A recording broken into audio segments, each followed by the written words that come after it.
आज मी मस्त अशी ब्लॅक कलरची साडी वेअर केली असे. तुम्हाला असं वाटत असेल ना मी अचानक साडी कशी घातली. गुड मॉर्निंग गाईज, कशा आहात तुम्ही सगळे? आय होप तुम्ही सगळे मस्त असणार, मजेत असतात. तर आज आहे मकर संक्रांत. सगळ्यात पहिले सगळ्यांना happy Makar Sankrant guys. So आमच्या इथे असं सुगड पूजली जाते. सो आणि त्याचा मुहूर्त जो आहे ना तो 3 ते 6च्या मध्ये होता आज. त्यामुळे मला काय टेन्शन होतं, सगळं सॉर्टेड होतं. तेव्हापर्यंत माझं सगळं काम पण होत होतं ऑफिसचं. थोडंसं बाकी होतं ते मी नंतर केलं असतं.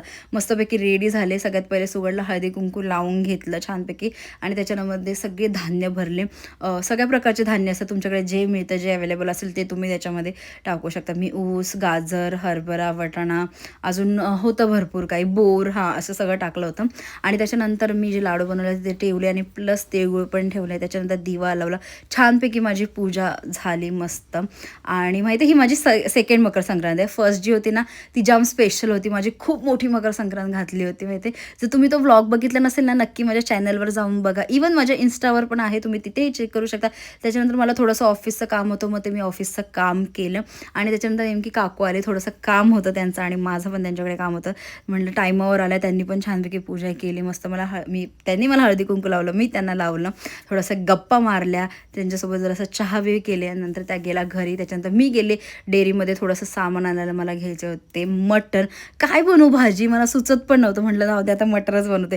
तुम्ही बोलत असाल काय सारखी मटर मटर करते, काय करू मग आता, मटरचा सीझन आहे म्हणून मटरच करते. आणि त्याच्यानंतर म्हटलं आज आपण काय चेंज वगैरे करायला नको, साडीमध्ये जेवण बनवूया, बघूया कसा एक्सपिरियन्स आहे.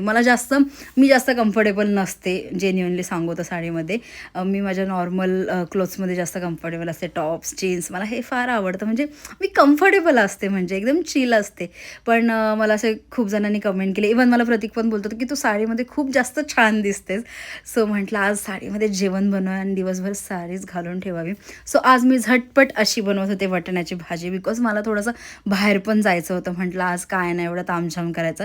फटाफट वाटाण्याची भाजी बनवली, मस्त घीवाली डाळ बनवली तुपातली छानपैकी. आणि ह्या वाटाण्याच्या भाजी स्पेशल रेसिपी अशी काय नाही, कांदा, टोमॅटो आणि आपले सगळे मसाले, बस दॅट्स इट. 3 शिट्ट्यामध्ये आपली भाजी रेडी. त्याच्यानंतर मी आले होते प्रतीकच्या मावशीच्या घरी, म्हणजे आमच्या मावशीच्या घरी आले होते. ही दोघं जणं मस्त मस्ती चालू होते, यांच्यासोबत थोड्याशा गप्पा बिप्पा मारल्या. त्याच्यानंतर मी गेले होते पाणीपुरी खायला. तुम्हाला बोलले होते ना की ती माझी सिस्टर इन लॉ कमी, पण माझी फ्रेंड खूप जास्त चांगले. सो ह्या आहेत हर्षांगी. तर त्यांच्यासोबत मी गेले पाणीपुरी खायला. आमच्या दोघींची ही फेवरेट म्हणजे फेवरेट पाणीपुरी आहे. त्यांना पण खूप आवडते, मला पण. त्याच्यानंतर त्यांचे फेवरेट प्लेस आहे, तिथे हा पफ मिळतो, पनीर पफ. त्या बोला एकदा वहिनी ट्राय कर, म्हणून आम्ही ते ट्राय करायला गेलो. खाल्लं, इतकं मस्त होतं ना, खूप यम. तुम्ही पण कधी ट्राय केलं असेल तर नक्की ट्राय करा. मॉन्जिनिसमध्ये आहे. That's it for video. Okay bye guys, उद्या भेटू. Bye bye.